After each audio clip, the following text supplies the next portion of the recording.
Assalamualaikum warahmatullahi wabarakatuh. We are from the third group. We'll explain about prose and drama. We are consists of 5 members. The first one is Anggi Pradita. Will explain about the definition of prose.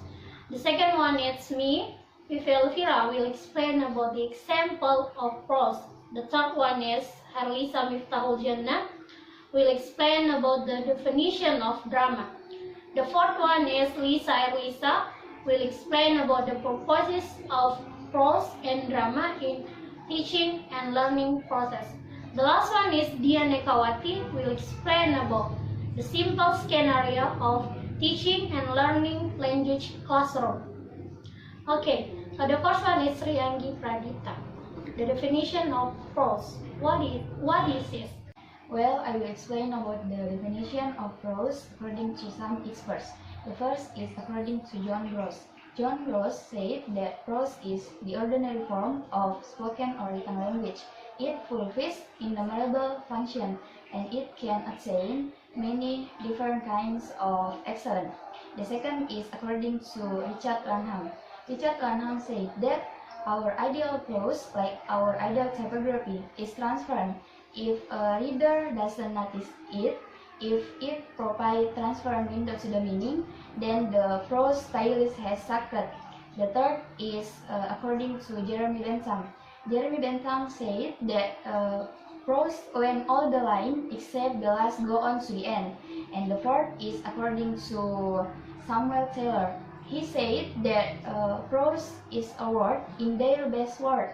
And the last one is according to Molière Burgess. He said that all that is not prose is verse, and all that is not verse is prose. Oh, this is the definition of prose according by the experts. Alright, the example of prose is divided into kind. The first one is old prose, and the second one is new prose. Old prose, the example of old prose is like hikayat and legend. The example of hikayat is like Hantua, Si Pitung, or Kabayang. That is the example of old hikayat. And legend is like Legenda Tangkubang Perahu. That is the example of legend. And the second one is new prose. New prose is like novel, roman, and fairy tales. The example of novel is like Hujan by Terelie and Fatima Zahra by Sibel Eraslan, or Sunset Bersama Rosie by Terelie.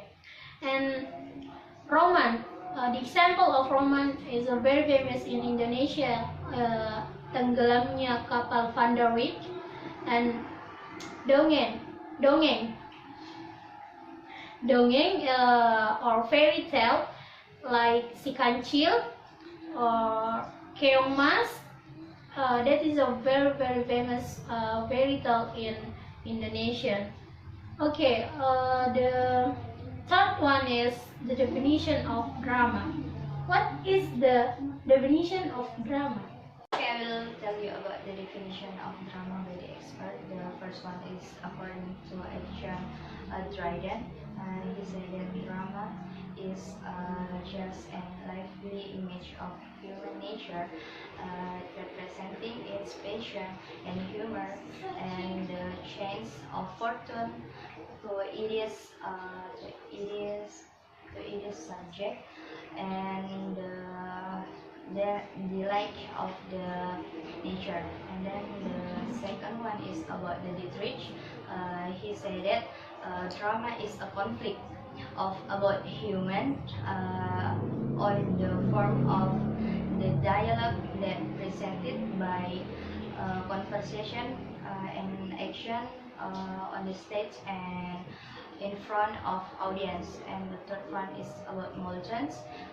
He said that drama is it the action in human life. And the fourth one is about according to Aristoteles. He said that drama is an action in human action. And then the last, according to Baltasar, he said that drama is a scenario about human life that represented in human life. Thank you. Okay, now we know the definition of prose, the example of prose, and the definition of drama. Let me know the purposes of prose and drama itself. Well, the purpose of prose and drama in teaching learning process are very important because it helps the teacher in teaching the lesson in the classroom. Well, the first purpose is improving communication skills.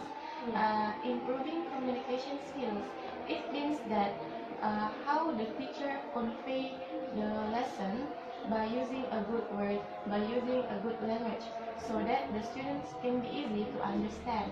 And the second purpose is improving literacy skills. It means that the students can be taught how to read well, how to write well. So by reading and writing, the students can gain more knowledge. Well, and the third purpose is expressing feelings and interpreting the feelings of others. It means that the teachers can connect the lessons with their feelings. It means that, for example, the teachers can make a joke so that the students will not get bored in the classroom. And for the interpretation, it means that when the teachers give compliment to the students, the teachers can give a compliment or motivation by using a good word or a good language. And the last is discovering a solution when there is a problem in the classroom. Well, as we know, in prose and drama, we learn about some characters. There are many characters in prose and drama. So, of course, in the classroom, the teachers can know the characteristic of the students. So, if there is a problem, the teachers can solve the problem easily. Well, Alright. that's all from me. Alright, then the purposes of prose and drama. And now, our last member will explain the simple scenario of teaching and learning language classroom. I will tell you a scenario of teaching learning in the classroom, and I decided to choose one method. That method is talking stick method. Talking stick method is one of comparative learning that uses stick as a pointing device by giving students the opportunity to word on their own answer. There are steps learning that the teacher used for this method. First one, the teacher starts the class with a little prayer. Then, the teacher checks the presence of the student. After that, the teacher confirms the learning objectives. Then, the teacher provides a learning media and delivers the subject matter. After that, the teacher gives a chance for the student to read more and learn more about the material. And how to use this stick here, the teacher takes the stick and give it to the student and drill it from one hand to the other hand, accompanied by music. After that, the teacher gives a question to the student who got the last stick, right when the music stops. Yeah, that's the learning steps in talking stick method in the classroom. So the purpose of this method is to push the student to dare and express our opinion. Thank you. Okay. Alright, that's all from our group. Thank you very much and happy watching. Wassalamualaikum warahmatullahi wabarakatuh.